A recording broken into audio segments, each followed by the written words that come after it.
একটা মেয়ে বিয়ের পরে সবার আঘাত সহ্য করতে পারে, কিন্তু তার স্বামীর দেওয়া আঘাত সহ্য করতে পারে না।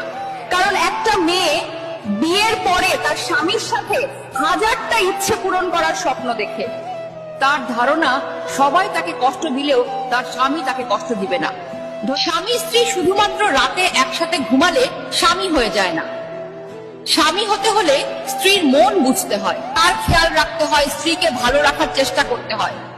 এমন অনেক পুরুষ আছে যাদের স্ত্রীর সাথে কোনো মনের মিল নেই, কোনো ভালোবাসার সম্পর্ক নেই, শুধুমাত্র সমাজের জন্য লোক দেখানো একসাথে থাকা।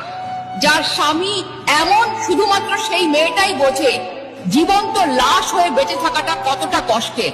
প্রতিটি বিবাহিত মেয়ের স্বপ্ন সারাদিন পাখি যেমন এদিক ওদিক ছুটে বেড়ায়, আবার দিন শেষে ঘরে ফিরে ঠিক তেমনি দিন শেষে তার স্বামীও ঘরে ফিরবে, তার সাথে সুখ দুঃখের গল্প করবে, তাকে বুকে নিয়ে ঘুমাবে। কিন্তু আফসোস, সব মেয়ের ভাগ্যে তা স্ত্রীকে বোঝার ক্ষমতা স্বামীর থাকে না। স্বামীরা শুধু নারীদের চিৎকার চেঁচামেচি, তাদের অপমান করাটাই দেখতে পায়। কিন্তু ঝগড়ার পরে স্ত্রীর চোখের জল, স্ত্রীর কান্না, স্ত্রীর মন খারাপ, স্ত্রীর রাত জেগে চিন্তা করাটা তাদের চোখ এড়িয়ে যায়। একজন নারীকে তার স্বামীকে সত্যিই সবসময় কাছে চায়, আপন ভাবে সমস্ত কিছু বলতে চায়, কোনো বিপদে প্রথমে তাকেই পাশে চায়। এটা বোঝার ক্ষমতা বোধহয় স্বামীদের কোনোদিনই হবে না। একটা মেয়ে বিয়ের পরে সবার